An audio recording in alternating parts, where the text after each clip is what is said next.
Did you ever dream one time, in a particularly stressful period of your life, to ignore all the social rules and to use the violence to resolve your problems? To overcome all the struggles of your life with the use of a bit of those ultra-violence?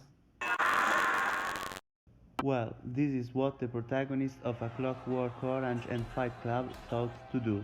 But before analyzing these films, let's do a step back and let's try to understand the genre. A dystopian film is one which is often set in the future, in a society where the government is corrupt and ineffectual.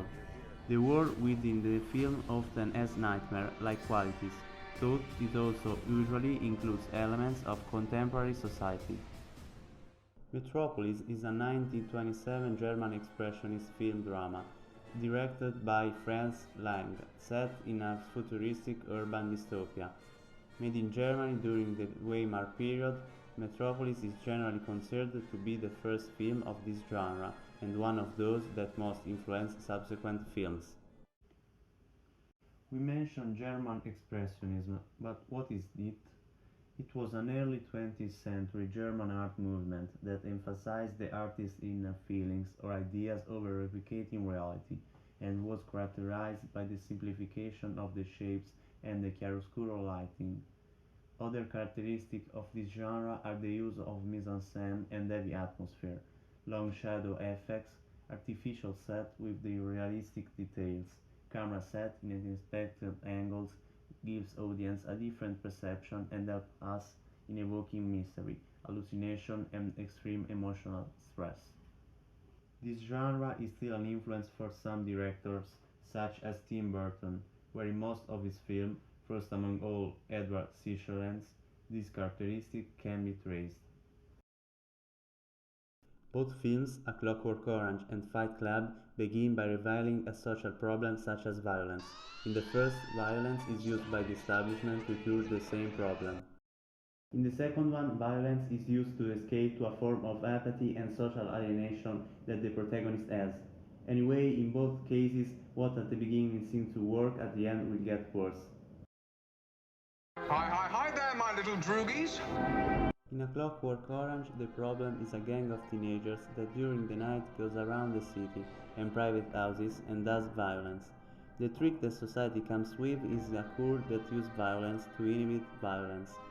Initially, the cure Ludovico gives good results, but then Alex, the protagonist, returns as before. The violence alienates the protagonist, and it does live their lives in an antisocial and anarchist way. In fact, the cure of violence, that is the Fight Club, does not have any results. Very strange time in my life. My personal statement is that the violence doesn't help to resolve anything problem, but when suppressed and doesn't vent, it brings to terrible consequences. Through this video essay, we will develop and analyze three different themes. The first one, there are two different reasons or none of the violence of characters between the two films. The second one, how violence is expressed and developed in different ways in the two films. The third one, in these two films, both protagonists must estrange themselves in some way to do what they do.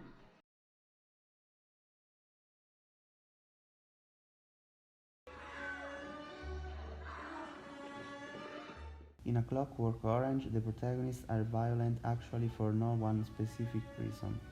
Probably they are violent because of boredom or maybe because the society where they live is violent. Anyway, Kubrick doesn't tell us why, he portrays only the situations. However, violence is shown without any critical lens and is portrayed as part of reality. The characters of Fight Club are violent because of society. They are slaves of the system and of the consumism, in particular the protagonist, that works only for buying in a compulsive way each month a new furniture for his apartment from IKEA. I had it all, even the glass dishes with tiny bubbles and imperfections. In the film A Clockwork Orange, violence is expressed through sexual abuse, robbery and fights. These characters are violent with others and the people they met accidentally become their victims.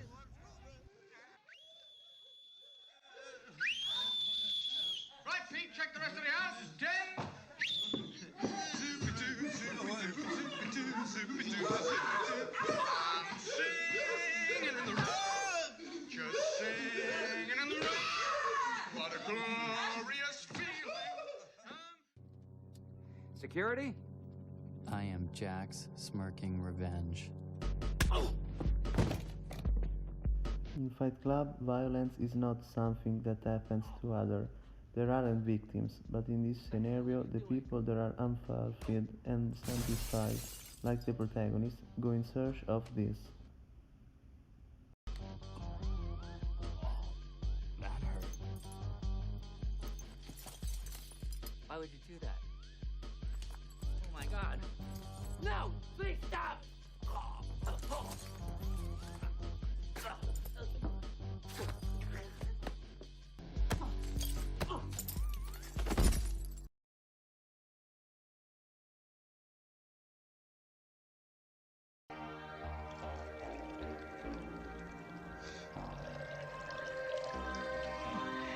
The protagonist of Clockwork Orange, to practice the ultra-violence, as Alex loves to call, must drink Milk Plus, that is milk with an add of some drugs. In fact, maybe if they don't get high, they wouldn't be able to this extreme violence. The Corova Milk Bar sold Milk Plus Velocet, or Synthemesk, or Drencrum, which is what we were drinking. This would sharpen you up and make you ready for a bit of the old ultra-violence. The protagonist of Fight Club, played by Edward Norton, who throughout the film will never be called by his real name, but with different fictitious names that he gives himself, as if it to underline a further fracture of his personality, must create an alter ego to do what it really wants to do. No, I don't. Yes, you do. Why would anyone possibly confuse you with me? I don't know.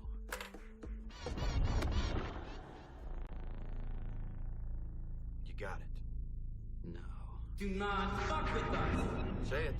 Indeed, without this, he would not be able to go against himself and be violent. Because we're the same person.